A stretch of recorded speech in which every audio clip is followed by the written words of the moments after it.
Hello, my name is Marcus. I'm the compiler of a collection of therapy quotes entitled 1001 Windmills of the Mind, a collection of quotes taken from what's often called the psychodynamic or the psychoanalytic perspective, which long ago, as I understand it, was referred to by some as philosophical medicine or narrative medicine, helping one to be their own story doctor. The song you're hearing in the background by the singer Zaz, she asks a very basic question in relation to healing, which is, do you want to live your life, or just are you going to watch it pass by? So let's listen to her song and we'll talk about it when she's done with it.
So the main line, according to one English translation of the lyrics, is, are you going to love life or just watch it pass by?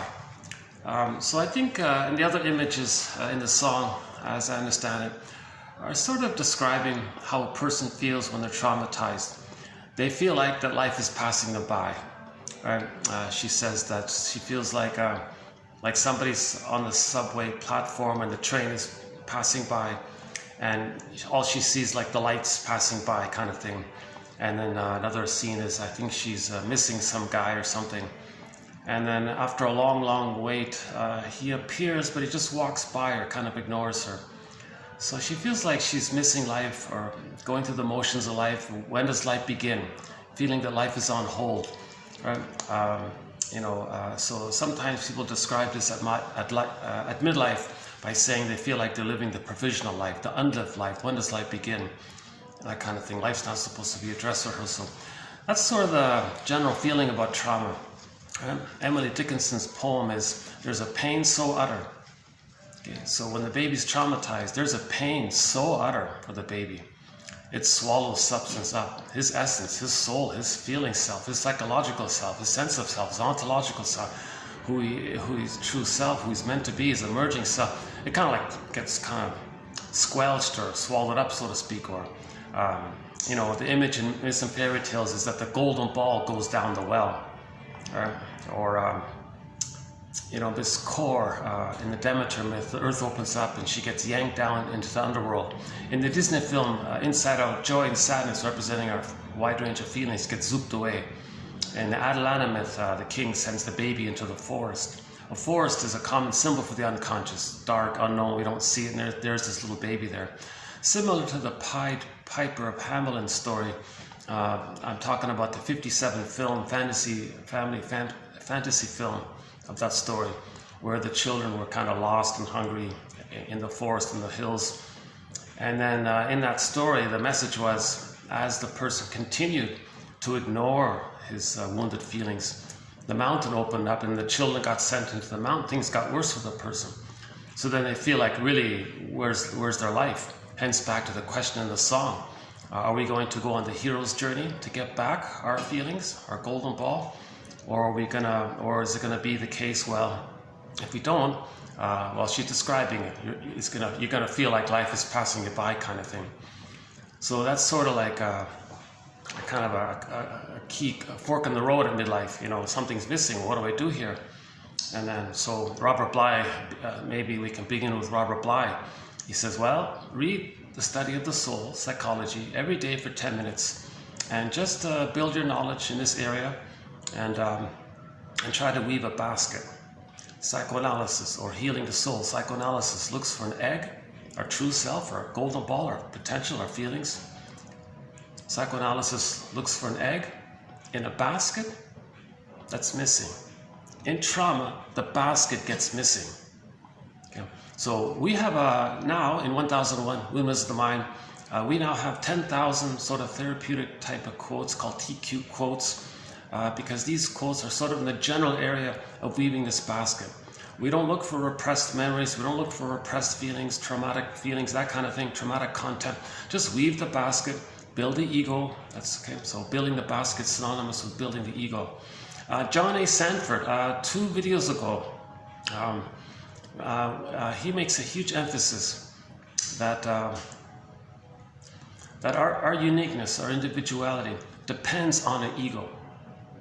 Like we express our uniqueness, our true self. Everyone's a little unique, like every leaf on a stem on a tree, right? He was saying, like every leaf is kind of unique, right? And then, but with the issue with humans is, for the uniqueness of a human, it depends on an ego, which does develop, but gets damaged with trauma. Okay, so this is what we're trying to face, that the child's ego gets damaged with trauma. He can't know it. He can't know what happened to him. It's too much for his little system. His mind hasn't developed yet, and he's going to be traumatized already right off the bat, so early on. So the one image for this is the scarecrow in the Wizard of Oz, kind of fragmented off at one place in the unconscious. Okay, and then with trauma, we sort of lose our feelings, we lose heart, kind of thing, lose our spirit. That's the Tin Man kind of thing, another place. And the 2 characters sort of being like that. That means the person with that mind, with that trauma, is going to feel disembodied. So that's the cowardly lion image in another corner in the unconscious world, or the forest world.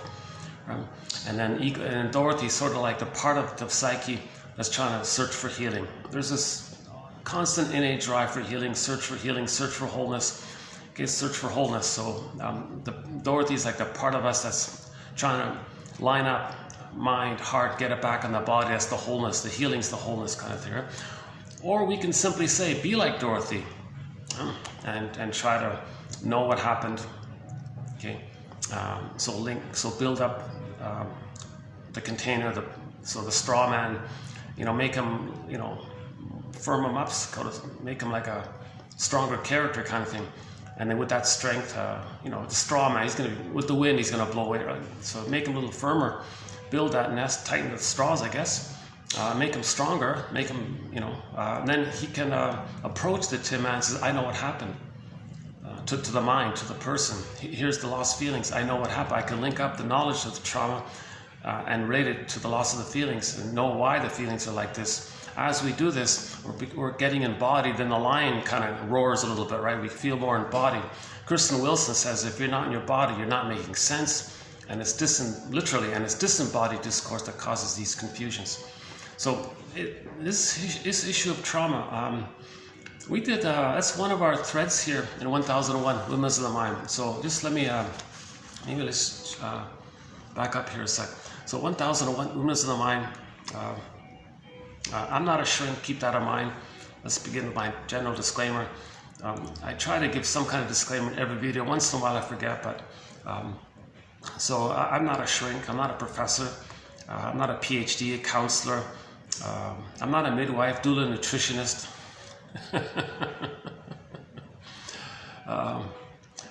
Although I do like herbal tea and all that. So like I only have a BA, keep that in mind.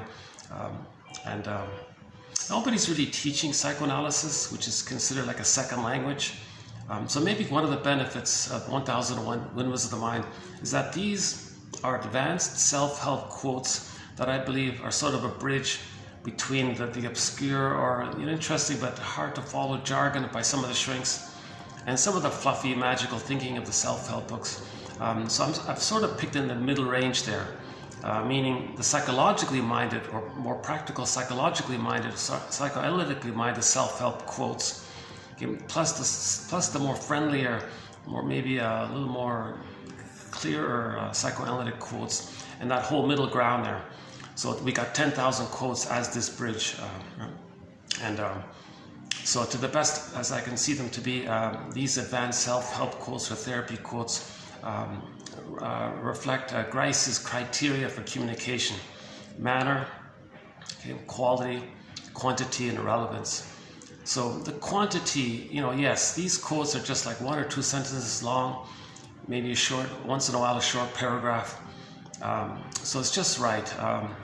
And the manner, the 90% of the quotes come from the shrinks, so they have recognition, there's empathy, there's a felt sense of themselves, so they're coming from that place. So the manner is helpful, right?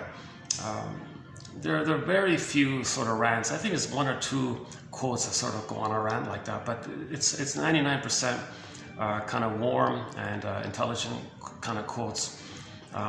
Now the relevance is all related to building the basket. Okay, so these quotes are helping us to be our own psychological detective, existential detective, story medicine detective. We have to be a detective to weave this basket, then the feelings come in, right? So these quotes, there's no perfect answer here. There's no like set, perfect answer here. These are guesstimates, these are theories, these are ballpark approximations, these are stepping stones for better ideas. These are, maybe quotes that lead you to help you to reassociate to get better quotes. These are invitations for mutual exploration. We're exploring here, we're being a detective, looking for clues. So these quotes are sort of in that whole kind of area here, right? And keep Robert Bly, he's sort of a guest mentor here in 1001 Windmills of the Mind. Robert Bly, sometimes he says to the audience when he gives a lecture, or when he gave a lecture, he passed away, I guess about 2 years ago or something. But I heard him on a tape say to the audience, "Hello audience, thanks for coming out here tonight in the cold weather. Nice to see you all. 30% of what you're going to hear tonight is wrong. It's up to you to figure out which 30%. Something like that. Right? So he's emphasizing that each person has to weave their basket. Each person has to weave their consciousness. So just as a bird flies around and picks little twigs and leaves to build its nest, I think likewise each person's sort of going to pick around and pick quotes, put it aside, let it incubate, maybe come back to a little bit later on, and just pick around and build their own basket. It's going to be unique for everybody. So these 10,000 quotes, I think, offer a source of twigs and leaves, to build the basket. And we got to be like little birds flying around in our curiosity. So Robert Bly's advice again, read psychology for 10 minutes every day. 10 minutes every day. what's comfortable, just don't add pressure to yourself. Some quotes, will resonate and you like it, so make a note of it in your notebook, kind of thing. Maybe one exercise. We have 900 plus videos here in this channel, and in each video, if you click the more link, you'll get roughly about 10 minutes worth of reading in each video. So I think maybe one exercise might be just to go through the videos and just pick out one quote per set. Roughly 10 quotes per video. Sometimes early in the series, there was like just one quote. Now we're doing like 12 or 15 quotes per video. So anyways, just pick one quote per video and write it down. And I think that's maybe one way to approach it. For convenience though, one can go to the coffee page link and get the complete encyclopedia of these insights. Okay, so these so this is like a perspective. Okay, it looks at interpretations. Okay, interpretations usually looks for a recognition of how a pattern, notice what patterns going on, what kind of record is what are we recreating, reliving over and over again. Maybe think about when it began, what is it a repetition of, what trauma in the past are we repeating, and then to see yourself in a here and now live example with somebody else, replaying that record with somebody in the present, and try to make that link, So one shrink said, yeah, you have this pattern, you learned it back then, and that's why in the present you're doing this. Try to make these kinds of links like that. Okay, so this is raising consciousness. As we raise consciousness, as weaving the basket, we're making it safe for our own feelings to come back into ourselves. But we need the ego. Like Sanford was very good about this 2 videos ago. To know our individuality, to love life, like Zaz is singing here in the song, to love life, we gotta have that ego. Tomorrow, there's a very good quote from a new author I just discovered from Brazil. Yeah, Miriam, what's her name? Miriam something from Brazil. I forgot her last name already. Hang on. There's a very good quote. I just found it this morning, and we're going to post it in the next video. Let's see. Hold on a sec. Miriam. Oh, here it is. Minor bow. Yeah, she does a very good thing about mourning. Yeah, let's do a preview for tomorrow, this quote here. I like what she does. She emphasizes this point that when a person experiences little losses and they can't even notice it, that's because the primary mourning never took place. First, we gotta, if primary mourning has been established as a pattern, then we can accept losses later on in midlife. She calls that secondary mourning. People don't mourn like regular daily life things. That's because they didn't do the basic mourning. So what's the basic mourning? So her term for this is primary mourning. I find her idea kind of helpful here. Let's begin with this quote here. Primary mourning. So, okay, let's just read the quote. So that's a major topic here, a major thread. Oh yeah, so back to 1001 Moves of the Mind. 58 topics. So interpretation of myths and fairy tales. Okay, mourning or complicated grief. Okay, a psychologically minded TV show and film quotes. Personality patterns, defense mechanisms, emotional eating, the body bears the burden, psychosomatic. Okay, defense mechanisms like projection and rationalization and projective identification. Negative magic gesture, the issue of symbiosis. Okay, Margaret Mahler's theory about development, Melanie Klein's theory about the positions, William Fairbairn's theory about the endopsychic structure, Masterson's synthesis of developmental object relations, plus his contribution to interpretations for the narcissistic pattern, mirroring interpretations of narcissistic vulnerability, plus his theory about relational units, which he updates. And so much more. We got 58 sort of chapters or e-booklets within the umbrella of the psychoanalytic perspective, right?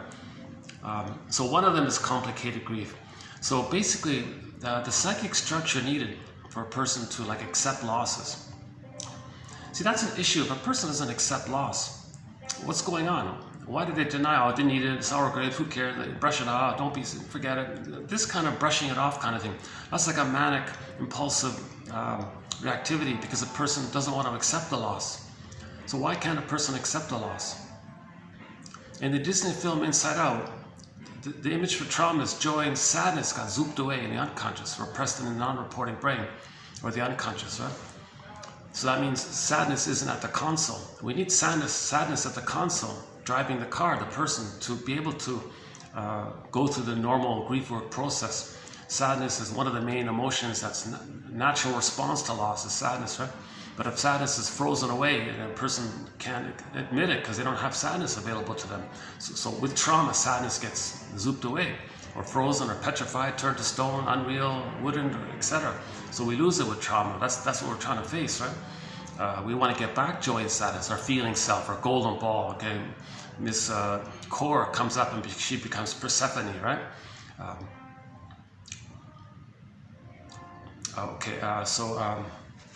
So complicated grief. Usually the idea about the ability to more losses is that the child differentiates from the mother. He's got to feel safe enough to have this sort of sense of self. If he's too frightened with her, he's kind of merged with her all the time in his memory system. Then to accept loss, because he's one with the mother, if you put a little dash between the M and the O in the word mother, okay, then later on when there's other, someone else and other, you look back at the template, the intrapsychic world, where the feelings are going to come from, feelings of inner. So other links to mother. The prototype of the emotionality of the other is the mother, but the mother is one with the child in the beginning. So you don't admit the loss of the other because it feels like you're admitting the loss of the mother, but you're one with the mother, then you feel like you're losing yourself kind of. So that's called complicated grief, aggravated grief, the derailment of the grief process, complicated grief, pathological nostalgia, and so on. And there's a whole person becomes a curmudgeon late in life if they never come more losses. So in normal development, the child begins in a psychological fusion with the mother. His kind of concept of himself, of who he is, it's kind of blurred in with the whole, everything around him, the mother. It's kind of, maybe it's kind of like a baby cloud blurred in with the bigger cloud, and the baby cloud thinks the bigger cloud is him or something. It's kind of all confused like this. It's called stage of fusion, merging, symbiosis, mother-infant dual unity, unio mystica or unico mystica, one with this big mystery. Baby can't parse out where it begins and ends, where the mother begins and ends. So in his memory, in his kind of feeling, psychological mentation of who he is and the mother, it's all blurred like that, right? So in the beginning, it's kind of, they call it self and object fusion or merging in the beginning. So if the child is loved, he feels safe to hatch out of that egg, so-called metaphorical egg, the merging image. He kind of hatches out, meaning he develops a sense of self that kind of separates out of that blurredness. And the mother's okay with that because she's providing the love. The child feels safe to do it, and she's okay for that. So that's the role of the mother, to make it safe for the child to separate from her. If the baby's too scared of his mother, he clings to her and doesn't separate. That's the problem. That's going to lead to the complicated grief and becoming a curmudgeon late in life and not really going through the developmental process to the psychological birth. That's a huge issue here, right? So basically, the first 4 to 5 months, the baby's one with the mother. The date, the month, the range varies. Some people say the baby hatches out at 3 months. One guy even said maybe at 2 months. One guy said, no, it can be up to 6 or 7 months. So anyways, let's just stick with Mahler here. She says on average, the baby has a psychological kind of oneness, fusion oneness with the mother.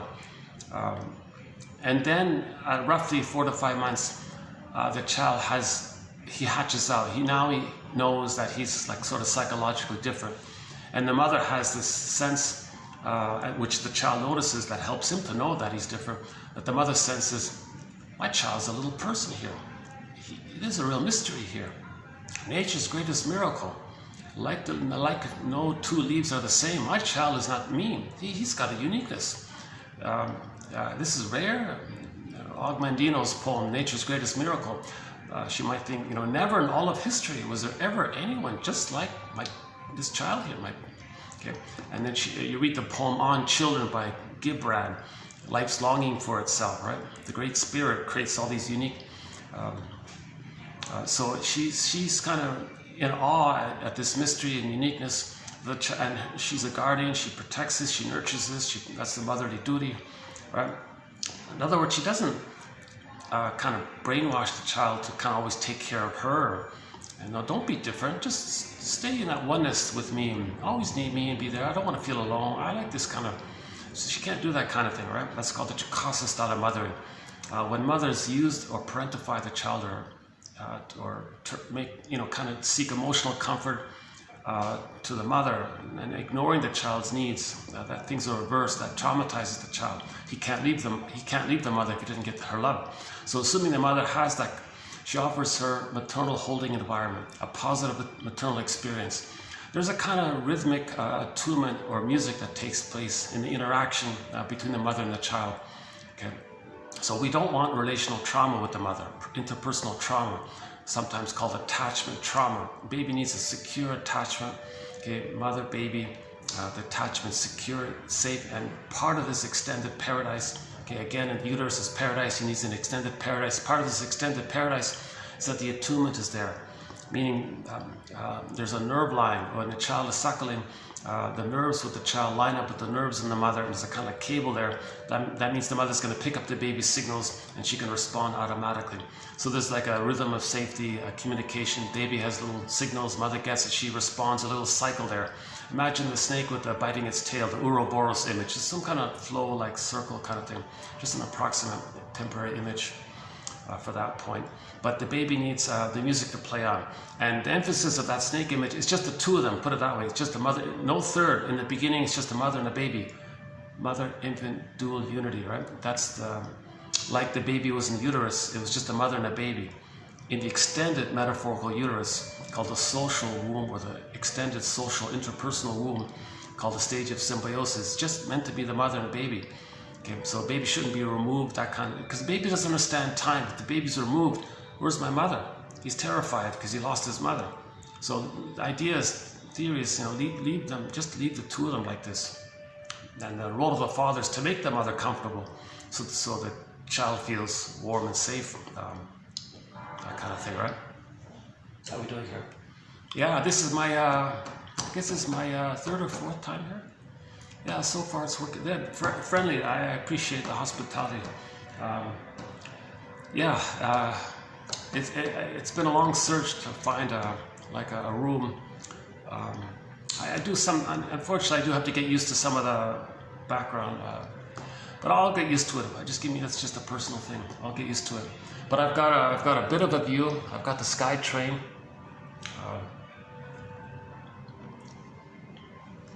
I'm willing to pay for the expensive coffee if that's okay. I'm I'm in between, like the lunch, this is mid-afternoon, right? 3 o'clock here. Monday, this is sort of the in-between time. But if there's a function later on, I'll have to move, so we'll see how it goes. In many of my videos, you'll see me bouncing around because I get distracted fairly easily and I have to find another place. But so if you see me sort of stopping and waiting, it's because I got maybe a little distracted or something like that. Part of my anxiety. Let's go back to my disclaimer. I'm not a shrink. I'm not a counselor. I haven't been analyzed myself. I'd love to be analyzed so I can get back my golden ball and feel safe to free associate, to accept and mourn. We want to mourn, right? The goal is to mourn and accept the loss, and that's the healing. But to mourn and accept the loss, we need the knowledge, that's the yang, and we need the safety with somebody, that's the yin. So grief is healed when it's witnessed by a caring other. So the caring other, so you do ultimately need like a human presence to do this. Right? So that's the yin. You feel safe, that's the yin. The beingness comes in with the yin, the safety, the recognition, empathy, then the yin. But the yang part is like the free associating, the talking, this reminds me this, that reminds me that, I'm saying this, okay, and you're talking, that's kind of like an active doing kind of thing, because you're in line with your feeling area, so the feeling and the doing, you want to link it up kind of thing.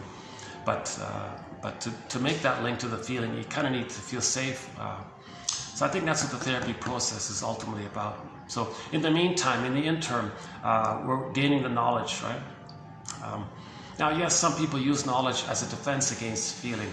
That's maybe temporary, but the knowledge has it within itself that if a person's doing that, then they know they're doing it, that they're using the knowledge because they're afraid of their feelings. But the idea of the knowledge is to weave the basket, to make it safe for the feelings. The idea of these quotes is to make it safe for the feelings. Maybe a lot of people gain a lot of knowledge. I remember one film called Admission. Tina Fey, the actress, the famous actress, I think she starred in that one, right? We have a quote, we have a thread on TV show and film quotes. I think we have that one quote from that show. It's an old one, maybe 3 years ago. She said, or somebody said, one of the students, it was like a educational kind of drama kind of thing. One of the students said, yeah, I do all this reading. I'm a voracious reader, they said. It's because I'm searching for my story, for who I am. He's searching, right? Because a lot of written material, it just keeps you away from your feelings. So that's what we're searching, right? So that's what psychoanalysis is about. It's kind of like makes you aware of something like that. It's the opposite. It's using knowledge to link you to your feelings, not to get you away from your feelings. Right? So that's called intellectualization. When we use knowledge to get away from our feelings as a defense against our feelings, that's called intellectualization. Right? That's one of the defense mechanisms that we cover here. So we cover all the major defense mechanisms like intellectualization. Okay, as mentioned at the beginning, and we cover like projection and rationalization and many others. Defense against mourning, that's called the manic defenses. I think that's TQ 2276 and 77, we covered that one. Or it's 24. Oh boy, if you look up again, we did a 2-video special series on manic defenses. Defenses that we do specifically in reference to sadness being frozen up Ice Mountain, and we can't admit a loss because sadness isn't there to feel it, so we can't, it's so complicated. So to deal with that complication, we do manic defenses. So greed is one of the main ones, envy, okay, grandiosity, cynicism, maybe emotionally, most defense mechanisms might be considered manic defenses actually. But more specifically, when a person is afraid to feel, they do something in that area. So the psychic structure needed, and so normal development, the child is safe with the mother for the first 4 to 5 months. Okay, he has the mother's reverie, mother's presence. Okay, because of the fusion, however the mother's treating the child, because the minds are kind of blurred there for the child, the baby's brain is malleable and he's laying down neural circuitry based on the interaction with the mother. So human connections lead to neural connections. The baby needs a positive human interaction with the mother to lay down positive normal circuitry. Okay, so he wants mother to be present for him, be there. Then he has that memory of the mother being present to him, that's set in him. Then that's his part of his brain mind, so he's now present to himself kind of thing. If the mother has this like positive, welcoming attitude for the child, he remembers that. It's recorded in his implicit memory system, the pre-verbal memory system, the pictorial memory system. Okay, it's recorded in the brain. We call it the non-reporting brain because we're not, or the unconscious brain, the unconscious side. Okay, because the hippocampus comes on roughly around the age of 3. So, but there is a memory system before the age of 3 called the pre-conscious, pre-conscious memory system, or the pre-symbolized memories. This is the myth. It's the memory system described by myths and fairy tales. That whole primary mentation. So the last video, yeah, the lengthy one by Sanford, we talked about primary process mentation being different from secondary process mentation post age 3, our consciousness. So myths and fairy tales describe the primary process mentation. Like the cat says in Alice in Wonderland, it's different in there, it's mad in there. It's condensation, timeless, flip, things can merge and flip, and one thing symbolizes another, and emotions for one, and it's just, so that's a whole area about this unconscious realm, or called primary process mentation. So let me refer you to the lengthy one, actually the longest video. By the way, an ironic thing about that, my longest video was the last video, the 5-hour plus video. And I didn't know this, but YouTube told me it's my 3rd-year anniversary just when I posted that.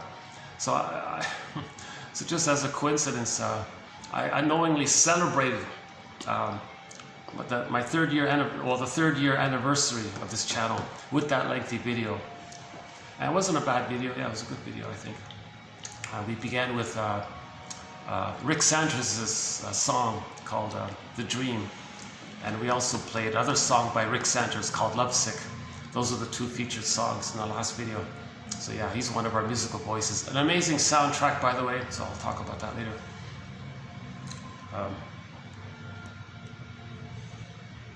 So let's go back. Okay, so the baby needs a positive relationship with the mother. Okay, now it's interpersonal, it's relational. Okay, look, it's the secure attachment between mother and the baby where it feels safe and has that relationship. So the mother, some people call it reverie. Mother's consideration and regard and thoughts that understands the baby's there, and mother sees the baby. Mother sees, hears, feels, soothes the baby. Okay, so the child has this capacity within himself. He can soothe himself, recognize himself. Okay, so that's moving towards the ability to recognize himself, know himself, that he has a self, because the mother saw those things, right? Now, with that kind of experience, okay, then at 4 to 5 months, he has sort of a self-concept out of that blurredness. Now he's starting to separate. Now the process isn't complete. The psychological birth is roughly at the age of 3. So I'll just do an abbreviated thing here. So from 4 to 5 months to 18 months, 18 months is sort of a key transition point apparently. From 4 to 5 months to 18 months, the child is sort of practicing now. He's just in the first stages of recognizing that he's separate and gradually recognizing that his uniqueness. But first he's sort of separate, developing his uniqueness. I think they call it the practicing kind of phase or something. But during this time, the child's grandiosity is still there. So all babies think in the uterus they're little gods. Everything is... the baby in the uterus has the oceanic feeling. His eyes are closed. He's in the amniotic sac. They call it the oceanic feeling, the oceanic oneness, the oceanic bliss. Okay, one with everything. Needs automatically get met. Okay, food gets sent down the center vein. The waste elimination spiral up the other veins to the placenta. Placenta takes care of it. Okay, and it's all rhythmic. Do, re, okay, baby, core, placenta, mother, mother, placenta, core, baby. 1, 2, 3, A, B, C, do. Okay, it's all kind of flows smooth. Baby's needs get automatically met. Eyes are closed. Oceanic feeling. No one's presented the theory that the child understands that he's a little person inside his mother who's a separate person, and there's 2 separate people there. In the beginning, the child thinks it's just him. He thinks he's like some kind of god in the universe, or maybe he's the center of the whole universe, or maybe he's the whole universe. It's called solipsism. It's all about him. Everything's for him. So he's immensely important, called infantile megalomania, or narcissism, or grandiosity. Is he a magic sorcerer? So we don't know how to describe this, but he has his golden ball, he has his feelings. So that's the radiance of our feelings, the vitality and aliveness of our feelings. That's what we're trying to get back, because we lose it later on, but we're born with it. Okay. So Robert Bly jokes, yeah, things were good in the womb because we had our feelings. Okay. We had a wide range of feelings, needed feelings, appropriate feelings, aliveness of feelings, the vitality of our feelings. So we're all born with this golden ball. The feelings linked to our sense of existence, our amness. I feel, therefore I am. So if you're having your feelings, that's because it's safe to have them. You didn't lose them, and that automatically links to your identity because your feelings come from your body, so you're connected to your body. It's your ontological self. So I feel, therefore I am, basically, right? Assuming there's no prior prenatal shock trauma that froze him up in an earlier place and he's numbed back there and just going through the motion, sleepwalking. So assuming that didn't take place, he has his golden ball, so he feels vibrant and alive. He thinks the power of the mother might be him, so that's infantile megalomania. So he's alive and he thinks he's a god. Robert Bly jokes times were good, more or less. Okay, so this concept that maybe he has, that it's all about him. Okay, some people call it primary narcissism or infantile megalomania, grandiosity. Okay, the grandiose self, the idealized self. Okay, now if the child is traumatized, he's going to revert to that and chase that. Karen Hornley calls it the search for glory. But she means like the narcissistic glory, like the Don Juans and the Peer Gyns and the Playboys and the ones that don't want to grow up, that whole search for glory, that they're searching for this understanding that their little God, it's all about them, so they don't care about others, utilitarian. Okay? So they haven't developed to the emotional place of gratitude, empathy, reparation, care, affection, tenderness, right? They're still chasing that safety that they had in the uterus, basically, right? That image, anyways.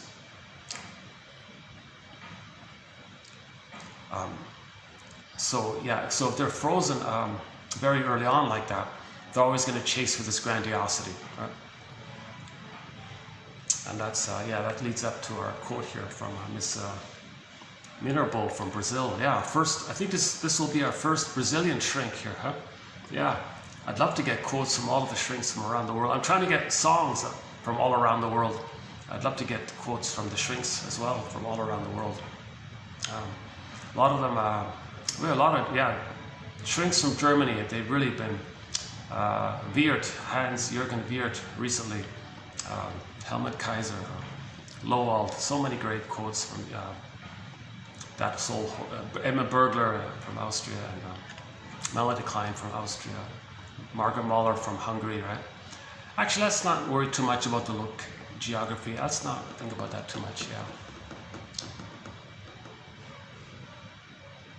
But it does make me realize that this is a commonality, right? Like myths and fairy tales, the anthologies of myths and fairy tales from all around the world. If you read the myths from any place, okay, from the Maori indigenous people, or to people in northern Sweden, where you read the mythology, okay, the Mi'kmaq tales or the Inuit tales,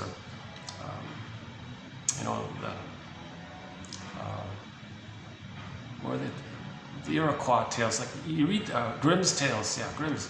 You read the tales from any anthology, the patterns are the same. The mythological motifs, fairy tale motifs are metaphors for psychological patterns. Okay, they describe inner psychology. Myths and fairy tales are true on the inside. They describe the first 3 years. They describe the primary process mentation, right? Myths and fairy tales describe a traumatized mind. The storytellers were the shrinks back then, giving recognition and understanding of the trauma that's going on within ourselves. So we have these stories that as mirrors to see what's within, as below, so below kind of thing. So recognizing the trauma, understanding our feelings due to trauma. So in other words, we became Homo traumacus 10,000 years ago. We had our natural state called Homo naturalis for 150,000 years, or 200,000, whatever it is. So when we evolved from our previous state called Homo bodoensis, again another theory. Yeah, Robert Bly, 30% of what you're going to hear is wrong, right? So everyone has to sort of figure this out. So one theory is that we Homo sapiens, we're just like a 2.0 of our earlier self. All of us came from a hominid called Homo bodoensis. And Homo bodoensis is the one and only hominid that kind of adapted. This was in what is now the northeast of the Congo. Jane Elliott jokes, yeah, we're all Congolese, we're all Africans. We all came from that massive family when we evolved to Homo sapiens. So, okay, so all of the specks, okay, that's a whole story right there, right? In the universe, I don't know the whole story, but all these specks of dust. The singer Katja Epstein has a song called Diese Welt, This World. She says, of all the specks of dust in the universe, there's this one little speck of dust, this pale blue dye, from the distance. The Earth may be just this one little speck of dust, first of all. But you know what? This is our speck of dust. Besides, all the other specks of dust are so far away. This is our speck of dust. So what do we want? She says. She sings in the song. Do we want our children to play happily on the beach? Or do we want them to be exposed to dead fish all over the beaches and dead whales and things, dead tuna, and all that side. So why don't we take, this is our world, let's take care of it kind of thing, right?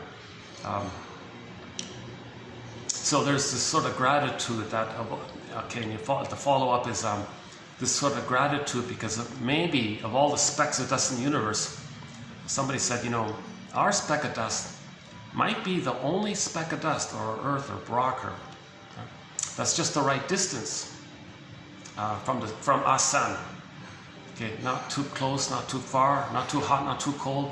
Just that right, unique kind of spot that somehow the chemistry, the conditions, or whatever, allowed for life, right? And bacteria, oxygen, H2, water, life forms, and cells.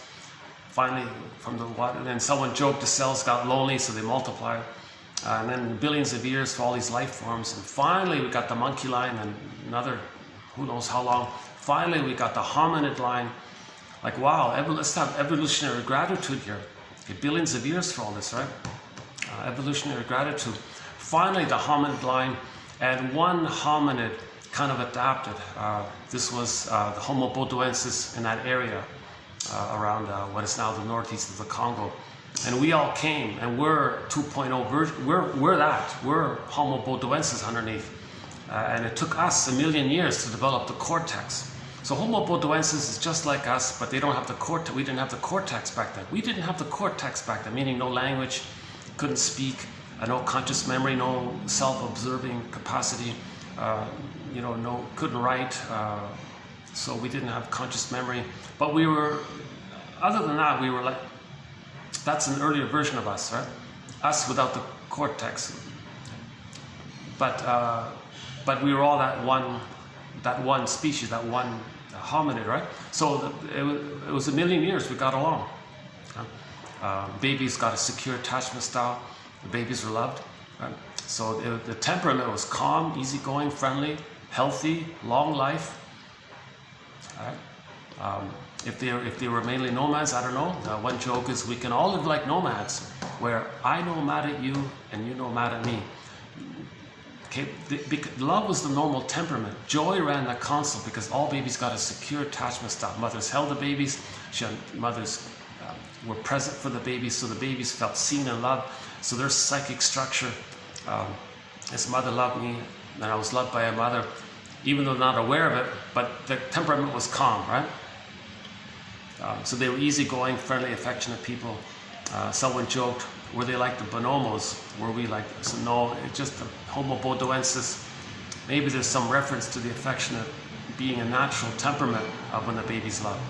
But I don't think it was like that.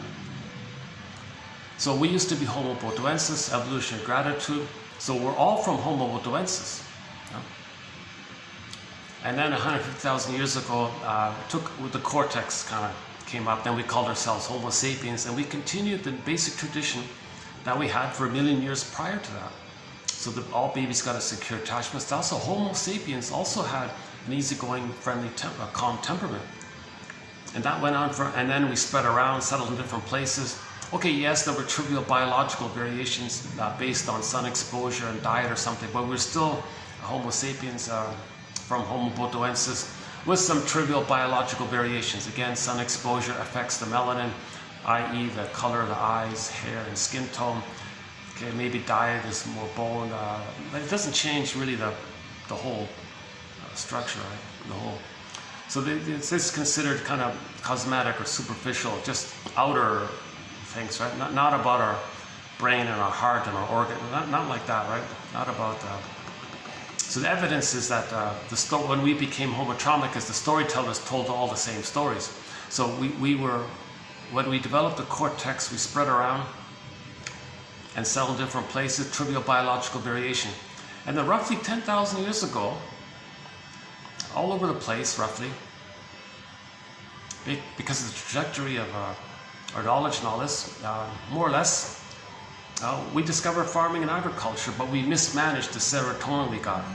And out of the mismanagement, things got out of hand, I guess, in our inability and knowledge. We became homotromicus, a traumatized version of ourselves. Still Homo sapiens, but one person joked Homo economicus, because in the mismanagement and the chaos and the confusion around all the serotonin from 10,000. So 10,000 years ago, farming and agriculture was discovered. Gave us a huge burst of serotonin. The food made us feel safe, so the brain sent us serotonin. But that's like from a discovery, an outer discovery thing. It's layered up over and above the serotonin of having been loved. But it was a huge amount, I guess. And when that dissipates, by comparison, we kind of, where's that safety that we got? So people panicked and then wanted more, enter greed, and then babies are traumatized. So babies were removed to traumatize the baby, to give them the prejudice mindset. Because when babies are traumatized, they're unmet. When they're removed from the mother, they're traumatized. So they're enraged. Their unmet need for maternal love turns into oral greed fantasies. The rage and the greed, that's too much excitation for the system. So they think the other is a hungry monster that wants to eat them. They identify with the aggressor and treat others through that image of their own. So the slogan is, "We'll eat or be eaten." My greed or your greed. So that's the kind of a psychological byproduct of when the babies are traumatized. They can't know their rage and oral greed. Well, the need, the babies just have a basic need, but as it continues to get unmet in trauma, it ends up with the fantasy of oral greed. Okay, too much excitation for the system, so they project it out onto some unknown image that hurt them, right? The baby's not going to say, "My mother didn't do it," or something separated the baby from the mother. So that's when we became homotraumicus, when the babies were removed from the mother. Like that traumatizes the baby. So they're not gonna know themselves anymore, really, right? They're not gonna develop in the normal process of "I'm okay, you're okay." So we went from homo naturalis to homo traumicus, or homo economicus. So we went from global village to global pillage because of that. A tolerant personality, so the prejudiced personality was developed. So when a baby's traumatized, he's going to think in either or terms to manage things, eat or be eaten. Okay. And then when there's trauma, people repeat in fantasy that by repeating they can replay and search for the love they needed in the beginning. Repetition compulsion is like a cry for love. Baby's traumatized, he identifies with the aggressor, treats others the way their mother treated them. That's like a cry for love. "Look, mother, I'm doing to others what you did to me to show you what you did to me. Can you change? Give me the love that I need?" Because the baby doesn't understand time. He's in a state of timelessness. So for more on this point, for more on the concept of repetition compulsion and how it's synonymous with trauma, check out the last video, the lengthy one, the 3rd-year anniversary video. Yeah, I guess we can call it that. Yeah, check out the 3rd-year anniversary video. It's the lengthiest. It's the only video that's 5 hours plus long. We cover the featured author was John A. Sanford. Challenging idea. I think I didn't do too bad a job, considering it's my first sort of go at his material. Hold on a sec. Let me just take a little 10-second break here.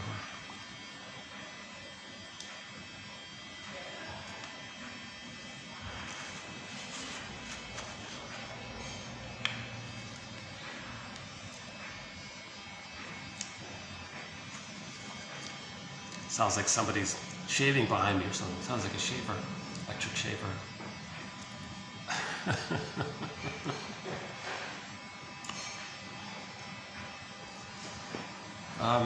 There's a lot of material. I apologize. I feel like in most videos I sort of start something and then I thought, "Oh my God, that's like a whole line there." And then I want to go back and start another topic. And that's a whole line there, and I go back. So I feel like, and maybe it is a bit of a tree, like a little branch there, a little branch there. I don't know how I'm ever going to really cover the whole, I don't know how to summarize 10,000 insights in one video. There's a lot of material here. Jeepers.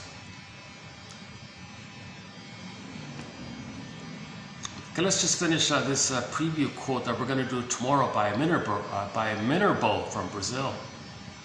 Her first name is Miriam, so now we have 2 Miriams. We covered some quotes by Miriam Woodman. Here's another Miriam from Brazil, Miriam Minerbo. Okay, so if the child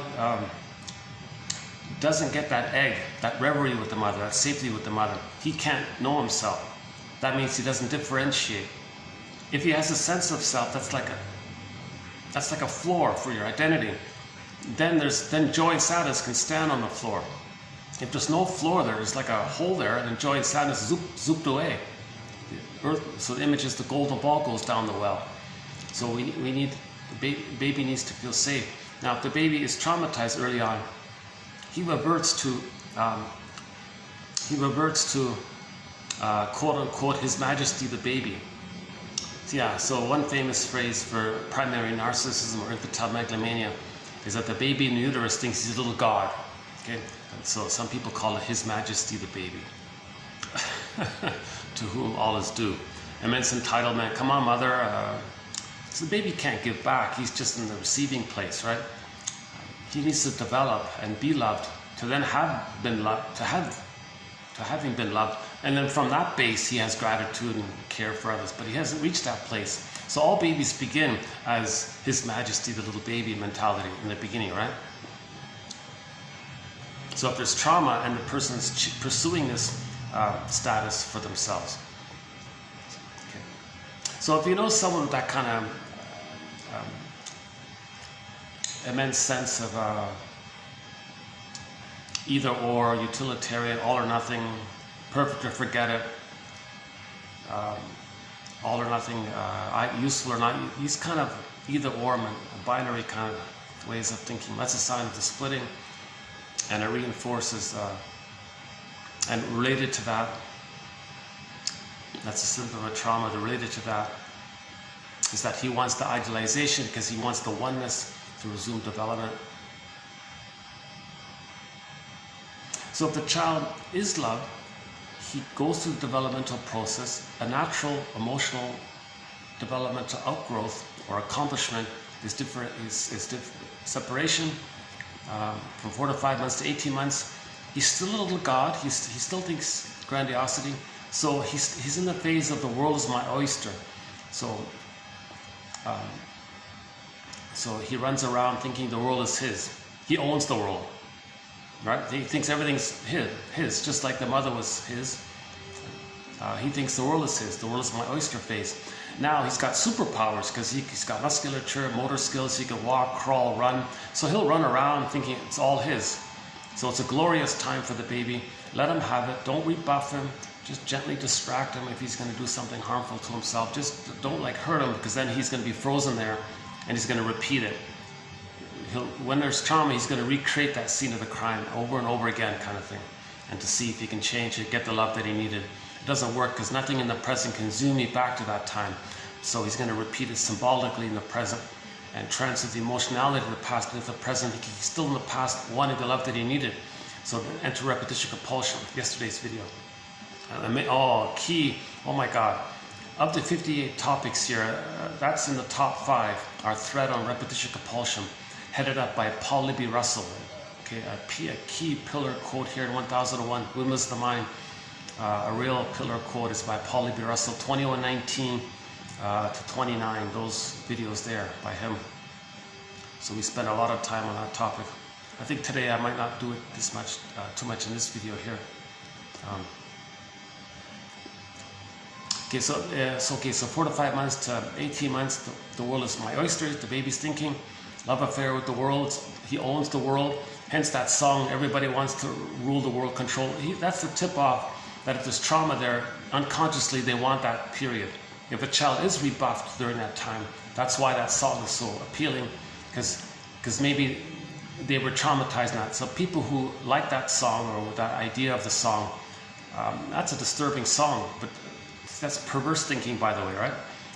A lot of early on trauma, when we see it later on, it's called perverse thinking, psychotic thinking, distorted thinking, right? I think perverse thinking seems to be the most commonly used phrase. It's a tough phrase. We're just talking about,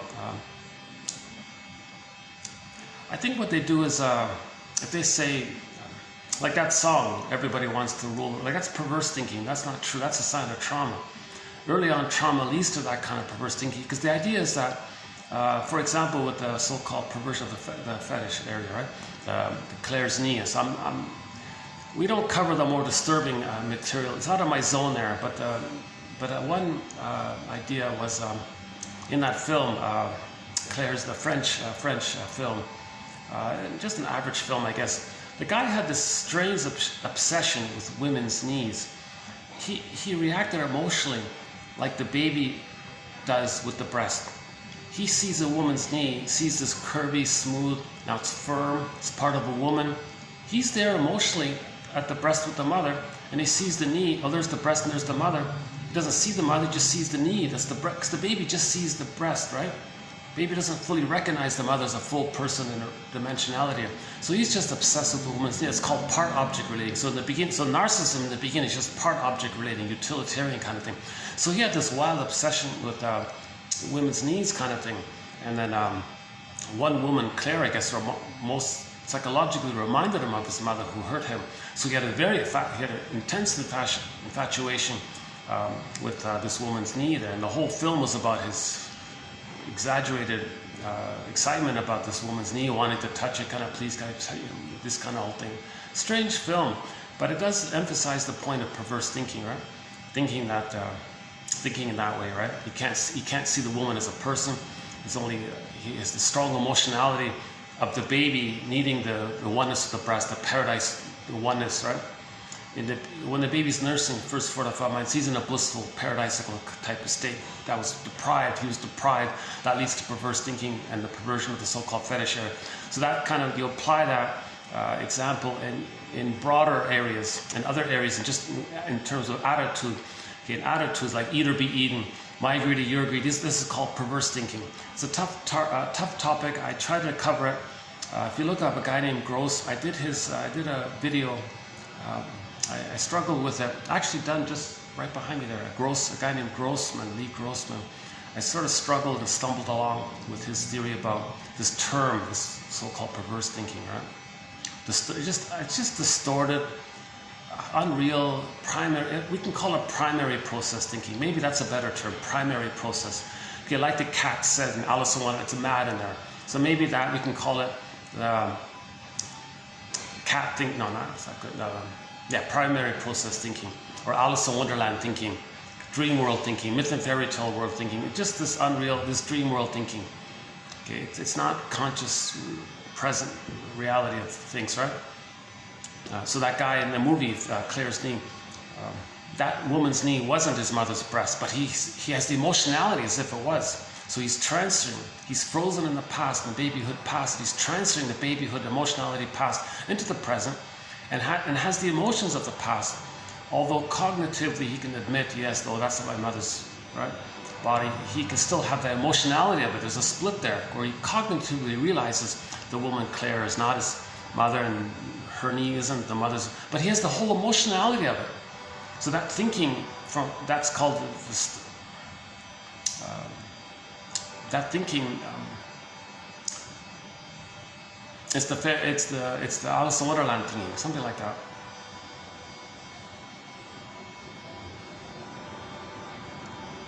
So from 4 to 5 months to 18 months, the world is his oyster. And if he isn't rebuffed, you see, if he is rebuffed, he might like that song later on. Oh, everybody wants that annoying song. I gotta admit, there are a lot of songs, if you really look at it, it's perverse thinking. There's a lot of lyrics that are very perverse. They're about very disturbed, traumatized, infantile traumatized places. So we talked earlier, that annoying song from the, I don't like the band, I don't like the, what's it called again? The Sweet Dreams song. That's a very disturbed, perverse thinking song. I discussed it about a year ago because it was playing above, it was playing on the speaker above. It's driving me nuts, so I had to talk about it.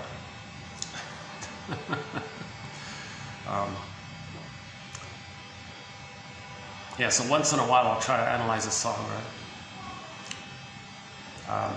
The Turn to Stone song was the most recent one that we tried to tackle by the Jeff Lynne guy. So let's resume normal healthy development. The baby's allowed to run around and think that the world is his oyster. Fine, he rules the world. Fine, let him have that delusion, whatever. Okay, he's just beginning. At 18 months, it naturally kicks in. It just naturally occurs to the child. The narcissism dissolves. The primary narcissism just kind of dissolves. It goes away, right? And now he enters into a next phase of emotional development called now Voyager, seek thou forth. So at 18 months, he's no longer a little god owning the world, right? At 18 months, he's a little person. He's a little Voyager. Now Voyager, little person. You recognize that you're a person, others are people, and you got a lot to learn here. You got a lot to learn. Now Voyager, seek thou forth. What do you like? Explore. So from 18 months to 36 months, that's called the rapprochement phase. He's more separated. He's not quite there yet. He still has his connection to himself. He's still tender. He's still kind of vulnerable there, but he's curious. So that's the exploratory phase between 18 months and 36 months. And at some point, as he explores, he's going to freak out. He runs back to the mother for emotional refueling, meaning the mother's just present. Yes, I'm here. Everything's okay. Oh, really? Okay. Then he explores further, comes back, touches base kind of thing, explores further. Now, the important point here is the mother doesn't rebuff the child. If the mother says, I'm busy now, don't bother me with this, all these questions, because he has a lot of questions now, right? Maybe. So then he'll be frozen there. So the child shouldn't be rebuffed during that time. You know, the theory is some mothers actually have the recognition, geez, this child is really going to be very knowledgeable, independent, not really need me so much. And she freaks out and then withdraws her emotional refueling. The child freezes up there. In the child's psychic structure, there's a memory of the mother who withdrew her love for his autonomy. That's called the Woru psychic relational unit. So the child's psychic setup, or so-called internal object, there's an image of the mother that withdrew love when he tried to know himself and explore. That's called Woru, the withdrawing object relations unit. Okay, a part self that felt rejected or rebuffed or emotionally, because the mother withdrew or rejected his curiosity, and he has this memory that when he's autonomous, mother rejects him. That's called, Masterson calls it the Woru relational unit. He wanted to call it the rejecting relational unit, but he needed the letter R for the other relational unit called that he's calling the rewarding object relations unit. So there's another relational unit where if the child is crying and he's down and out and all upset, maybe the mother finally comes in and provides love and support. So it's as if when the child's down and out and crying, then there's the mother. Masterson calls that the rewarding object relations unit. The child is kind of also a little awkward there. He admits it, Masterson admits it, that these terms aren't perfect. So the child is kind of rewarded, meaning he receives or is given, rewarded. Oh, you're crying. Oh, here's your love. Here's your reward because you're crying. He sort of means it in that kind of area, gray area. Right? So the child is rewarded for regression. Okay. The only time he gets love is when he's defeating and down and out. The mother rewards it, kind of reinforces it. She's brainwashing the child not to be autonomous, because when he tries to become autonomous and know himself, his true self, self-exploratory, know his interests. Mother, I need kind of support in this area. Talk to me here. What is this?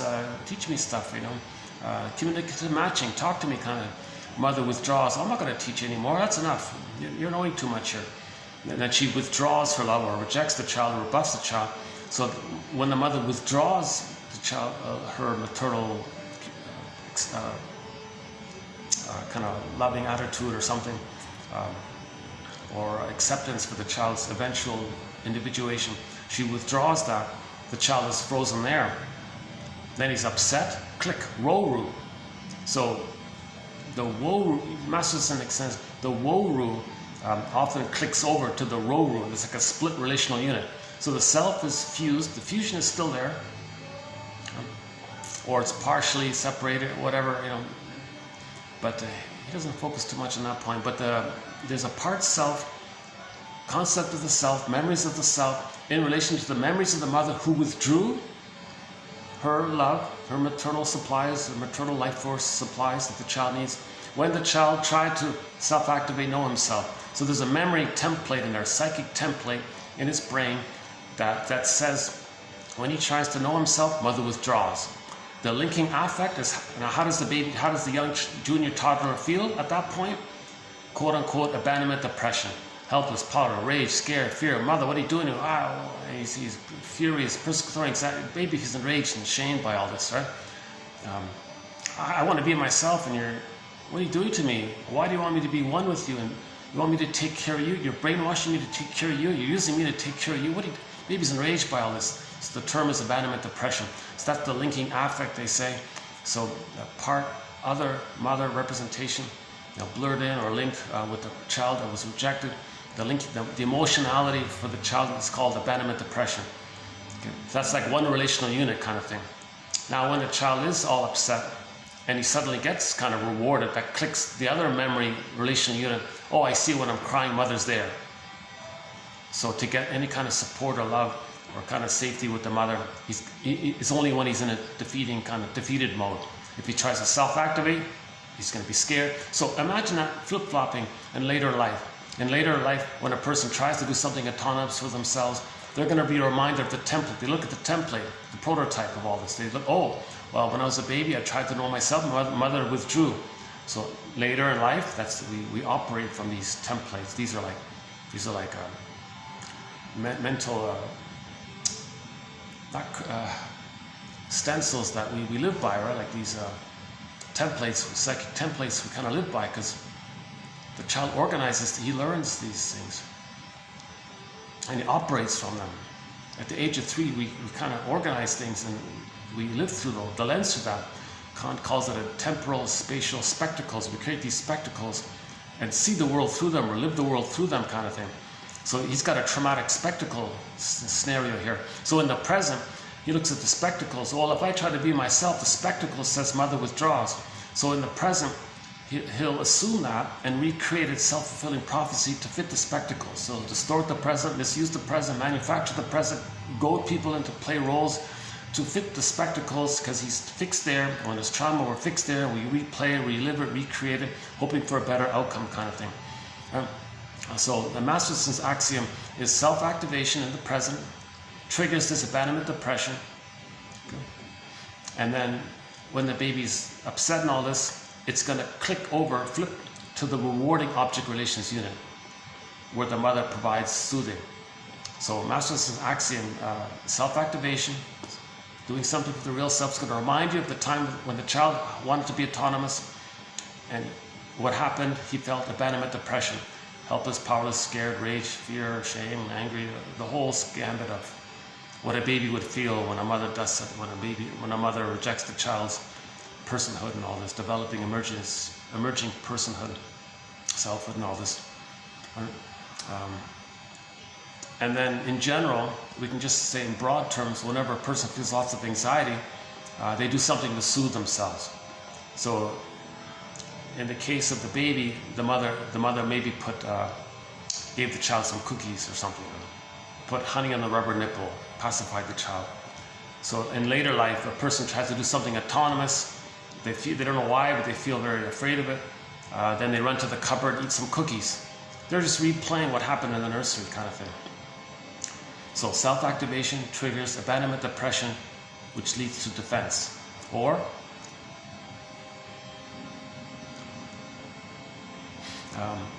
the woru leads to the roru, basically, right?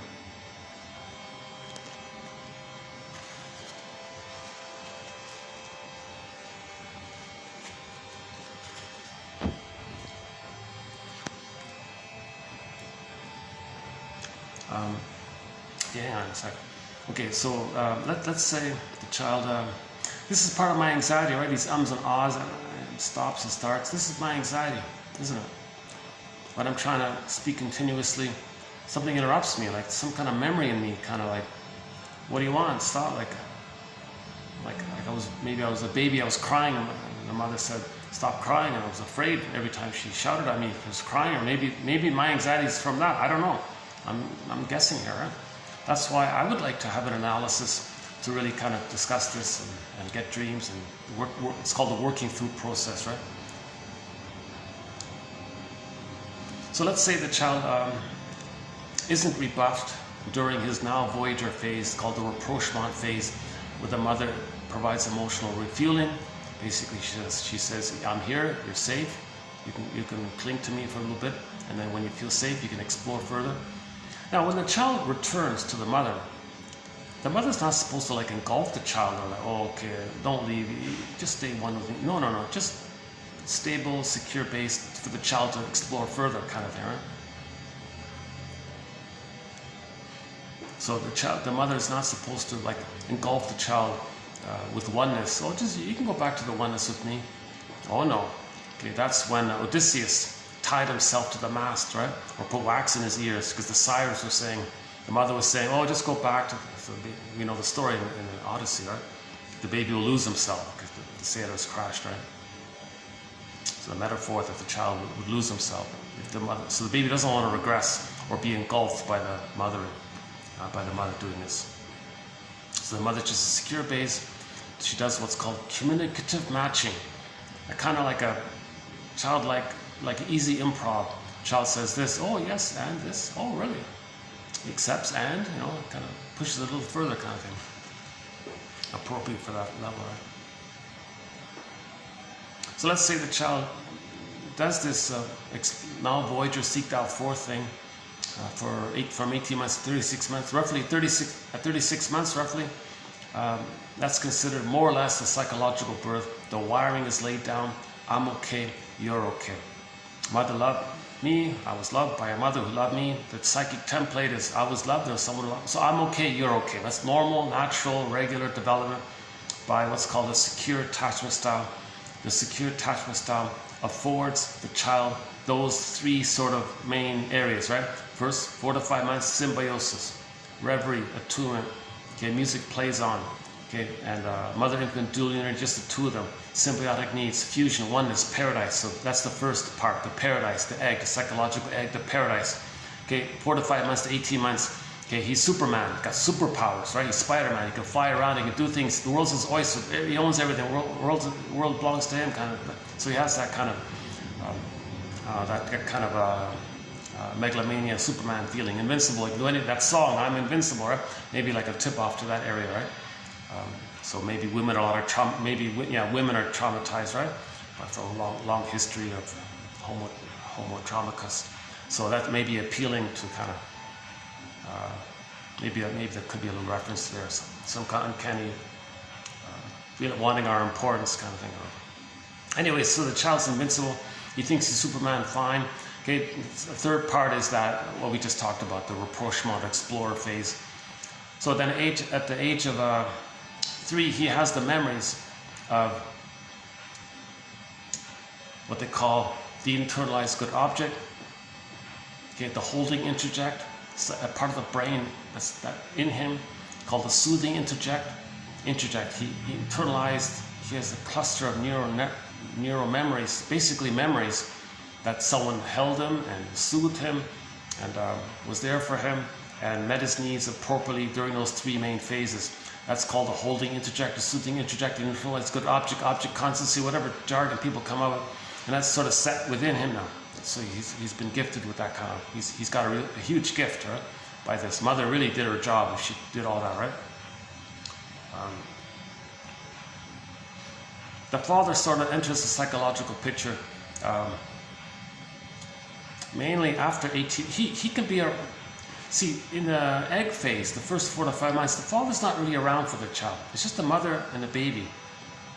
One theory is the baby shouldn't be removed from the mother. Just leave the two of them there. The father just supports the dual unity. Think of it as a continuation of the mother being pregnant.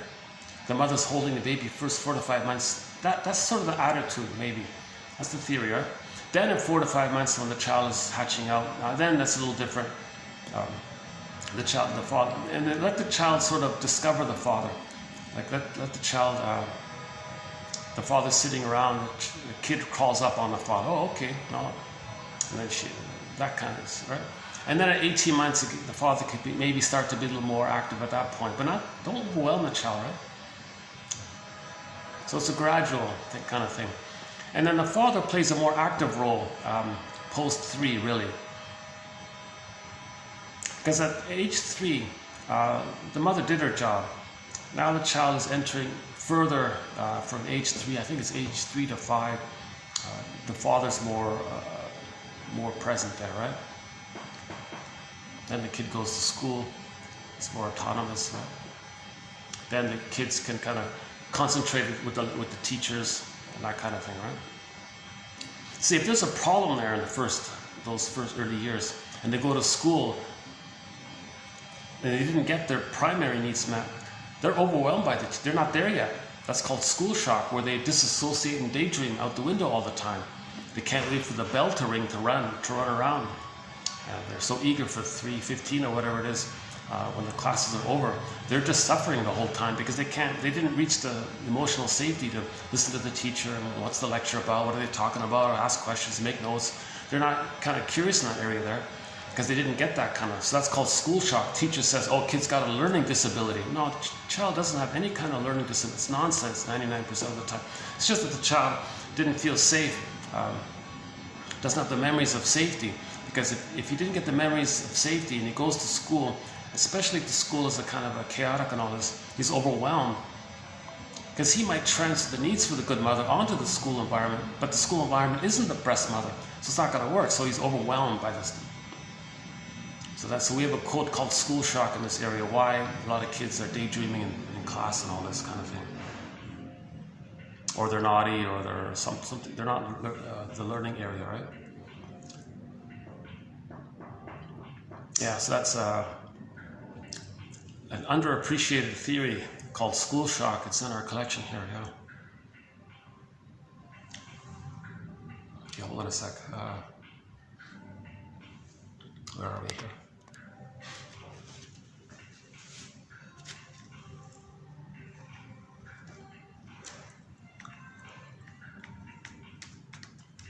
Oh, my throat. Oh, I was gonna play Zaz again, but my computer froze up here. Hold on a sec. I was gonna play the song Ubuli Parani, is that right? The translation says dazzled by the light or something, right? Meaning in life is passing by and it's like this light is going by and they're overwhelmed, right? That kind of thing, right? I think that's what they mean. Let's reboot this thing here.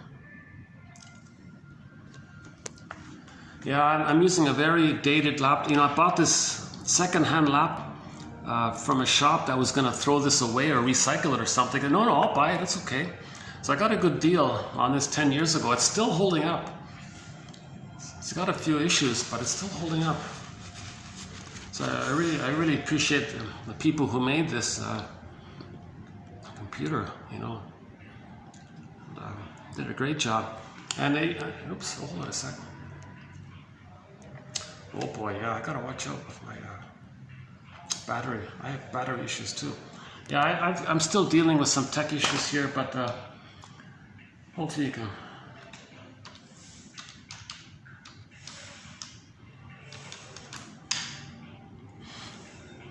Let's just take a little musical break here.